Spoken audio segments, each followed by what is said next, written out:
اور جہاں پہ پارہ نمبر 15 کے اندر ہی وآتی ذل قربا حقہ، کہ اپنے جو قربا ہیں، آپ کے جو قریبی ہیں، ان کا حق ادا کرو۔ تو یہ مانگنے کا لفظ وہ ہمارے معاشرے کے اندر ایک ایسا نکل آیا کہ ایک بندہ یہ سمجھتا ہے کہ اسلام کے حقوق ادا کرنے کے بعد بھی مجھے اگر کسی سے حق مانگنے کی ضرورت ہے تو میں یہ سمجھتا ہوں صرف اور صرف تعلیمات اسلامیہ سے دوری کے باعث یہ ایسا معاملہ ہے۔ اگر تعلیمات اسلامیہ کے مطابق خواتین اپنے حقوق اور فرائض کو پہچان لیں، اسی طرح مرد حضرات اپنے حقوق اور فرائض کو پہچان لیں، تو یہ مانگنے کی نوبت ہی نہ آئے۔ اگر میں اس کو تھوڑا سا پیچھے لے جاؤں، آپ زمانہ جاہلیت کی اگر بات کر لیں تو تب عورت کے ساتھ کیا سلوک ہوتا تھا کہ خواتین کو زندہ درگور کر دیا جاتا تھا۔ ایک وہ باپ کے جس کے ہاں بیٹی پیدا ہوتی، وہ ایک علیحدہ ایشو ہے کہ 2-4 کیسز ہمارے معاشرے کے اندر بھی ایسے ہیں کہ جہاں پر بیٹی پیدا ہو جائے تو آج بھی وہ بندہ جناب اس نام کے اوپر کہ بیٹی کیوں پیدا ہوئی ہے اپنی بیوی کو قتل کر دیتا ہے یا اس بیٹی کو قتل کر دیتا ہے۔ یہ چند کیسز ہیں، لیکن اگر جس بندے نے بھی اسلام کا مطالعہ کیا، جس بندے نے بھی اسلام کو صحیح معنوں میں پڑھا، تو اب زمانہ جاہلیت لوگ مٹھائیاں بھی بانٹتے ہیں، بالکل ایسا ہی ہے۔ میرے کئی دوست احباب ایسے ہیں کہ وہ مجھے بڑے فخر سے کہتے ہیں کہ مفتی صاحب آپ ہمیں مبارکباد دیں کہ اللہ تعالیٰ نے ہمارے گھر میں رحمت عطا فرمائی ہے۔ اس قدر وہ مٹھائیاں بانٹتے ہیں، اتنے خوش ہوتے ہیں۔ جب اس کی ریزن پوچھی جاتی ہے کہ یار مطلب ایک سمجھانے کی غرض سے یا سوال نبی تو صلی ہر اللہ علیہ ذہن میں وسلم کی آتا وہ ہے۔ حدیث مبارکہ کیا ہے کہ 2 بیٹیوں سبحان اللہ۔ تو جب وہ پوچھا جائے کہ بھئی مبارکباد، لوگ تو اس کو وصول نہیں کرتے یا کئی لوگ تو اس مبارکباد کو پسند نہیں کر رہے، وہ کہتے ہیں یار ہم رسول اللہ صلی اللہ علیہ وآلہ وسلم کے اس فرمان کے مطابق کہ جس بندے نے 2 بیٹیوں کی پرورش کی وہ جنت میں ایسے ہوگا میرے قریب جس طرح 2 انگلیاں قریب ہیں۔ تو دیکھیں نا، اسلام نے تو عورت کو اتنا حق، صرف اور صرف خاتون سے ایک تقاضا کس چیز کا ہے کہ وہ اپنے ہسبینڈ کی، اپنے خاوند کی فرما برداری کرے۔ جب وہ فرما برداری کر لیتی ہے، اللہ تعالیٰ نے جو اسے عطا فرمایا بیٹا، اس ماں کے قدموں کے نیچے اس کی جنت رکھ دی گئی۔ اسی طرح بیٹے کو حکم کیا ہے کہ اپنی ماں کی فرما برداری اس حد تک کر کے 3 درجے تیرے اوپر باپ سے بھی زیادہ ماں کی فرما برداری لازم ہے۔ تو میرے خیال سے اگر ان تمام چیزوں کو صحیح معنوں میں پڑھ لیا جائے اور زندگیوں میں شامل کر لیا جائے، نہ تو کہیں احتجاج کی ضرورت ہے اور نہ ہی کسی جگہ پر حق مانگنے کی ضرورت ہے۔ صرف اور صرف تعلیمات اسلامیہ کو نا ہم نے پتہ نہیں کیا وجہ ہے کہ ہم بچے کو قرآن پڑھا کے نا تو ہم سمجھتے ہیں ہم نے بڑا تیر مار لیا۔ بچے نے ناظرہ قرآن پڑھ لیا، ہم کہتے نہیں ہم نے بچے کو مسلمان کر دیا، اس کا مسلمان ہونے کا حق ادا کر دیا، 6 کلمے سکھا دیے، ایمان کی صفات سکھا دی، اس کا نکاح کر دیا۔ بھئی باقی چیزیں کس نے سکھانی ہیں؟ ایک معاشرے کے اندر کس طرح رہنا ہے، بیوی کے ساتھ کیسے رہنا ہے۔ ابھی بڑی اچھی بات ہوئی، ایک بچہ جب اپنے ماں باپ کو دیکھتا ہے آپس میں لڑتے ہوئے تو اس کے ذہن میں وہ ایک لڑائی کا تصور پیدا ہو جاتا ہے۔ تو اگر یہ ہم تمام چیزیں جو اسلام کی ہیں ان کو اپنی زندگیوں میں شامل کر کے اپنی آنے والی نسلوں تک پیش کر دیں تو یہ تمام کے تمام جو حقوق اور حقوق کی جو جنگیں ہوتی ہیں نا، یہ ساری کی ساری بند ہو جائیں گی۔ آخر میں وہ جملہ کہ کوئی بھی اگر مرد اپنے آپ کو خاتون ڈکلیئر کر دیتا ہے یا خاتون اپنے آپ کو مرد ڈکلیئر کر دیتی ہے، یاد رکھیں جب شیطان کو جنت سے نکالا گیا تھا نا تو اس نے کہا تھا، قرآن میں جس کا تذکرہ ہے، وَلَا أُضِلَّنَّهُمْ وَلَا أُمَنِّيَنَّهُمْ وَلَا آمُرَنَّهُمْ فَلَا يُبَتِّكُنَّ آذَانَ الْأَنْعَامِ وَلَا آمُرَنَّهُمْ فَلَا يُغَيِّرُنَّ خَلْقَ اللَّهِ۔ شیطان نے بھی یہ قسم کھا کے کہا تھا کہ میں دنیا میں جا کے تو تغییر خلق اللہ والا معاملہ کروں گا، یعنی مردوں کو کہوں گا کہ وہ خواتین کی طرح بن کر سامنے آئیں اور خواتین کو کہوں گا کہ مردوں کی طرح بن کر سامنے آئیں۔ تو میری یہ آپ سب سے سننے والوں سے ایک گزارش ہے کہ شیطان کی اس قسم کو پورا نہ کریں، بلکہ آپ کو اللہ تعالیٰ نے جو بنایا ہے نا، اللہ تعالیٰ کے اس بنائے ہوئے میں ہی خوش رہیں اور اسی کے اندر عافیت ہے۔ ٹھیک، ایک کالر ہے جی ہمارے ساتھ، کون سا محترمہ کہاں سے؟ السلام علیکم۔ اچھا جی، ڈراپ ہو گئی ہے کال ڈسکنیکٹ ہو گئی ہے۔ تو میرے خیال سے وہ جو مرد عورت والی بات چل نکلی ہے، میرے خیال سے یہ LGBTQ کے رائٹس پہ ہے، یہ آپ کا شو ویسے ختم ہونے کو ہے تو اس پہ کسی الگ نشست رکھے اور تاکہ اس کا پھر شروعات سے کرے۔ ابھی میرے حال سے کالر آ گئے جی ہمارے ساتھ۔ السلام علیکم جی، کون سا محترمہ کہاں سے ہیں؟ اچھا جی، کال ڈراپ ہو گئی ہے۔ اچھا، مجھے ڈراپ ہو گئی ہے تو میں ایک جملہ ایڈ کرنا چاہوں گا کہ it has to stay on record کہ یہ جو عورت مرد کی بات اور ٹرانسجنڈرزم کی بات ہوئی ہے، ساشا صاحبہ کا یہ کامنٹ کہ یہ LGBTQ کے رائٹس کی بات ہے، آئی ایگری ود دیٹ۔ تو میں اپنا ایگریمنٹ آن ریکارڈ رکھنا چاہتا ہوں کہ ٹرانسجنڈرزم کے حقوق کی بات LGBTQ کے رائٹس کی بات ہے۔ ٹھیک ہے، بہت بہت شکریہ آپ کا جناب کیسر صاحب. آپ اچھا جی کالر کال ہے جی. السلام علیکم. کون صاحب محترمہ کہاں سے ہیں؟ جی میں کاشف بات کر رہا ہوں راول پنڈی سے. ہاں جی کاشف صاحب.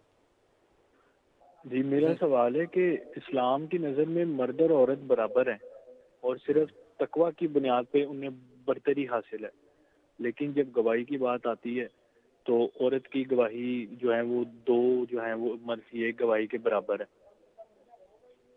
ٹھیک ہے، بہت شکریہ. تفصیلی اس کے مختصر سا جواب دے دیتا ہوں. دیکھیں قرآن مجید فرقان حمید میں جہاں پر خاتون کی گواہی کے بارے میں ارشاد فرمایا نا، وہاں بھولنے کے حوالے سے ساتھ علت بتا دی گئی. تو دوسری بات یہ ہے کہ جب اسلام کوئی حکم لگاتا ہے نا تو پھر جو ماننے والا ہے اس کے لیے قطع نظر اس کے کہ وہ حکم اس کی سمجھ میں آتا ہے یا نہیں، اگر وہ سمجھ میں نہیں آ رہا تو یقینی طور پہ وہ اس کی عقل سے بالا ہوگا، لیکن اسی حکم پر عمل کرنے میں عافیت ہے.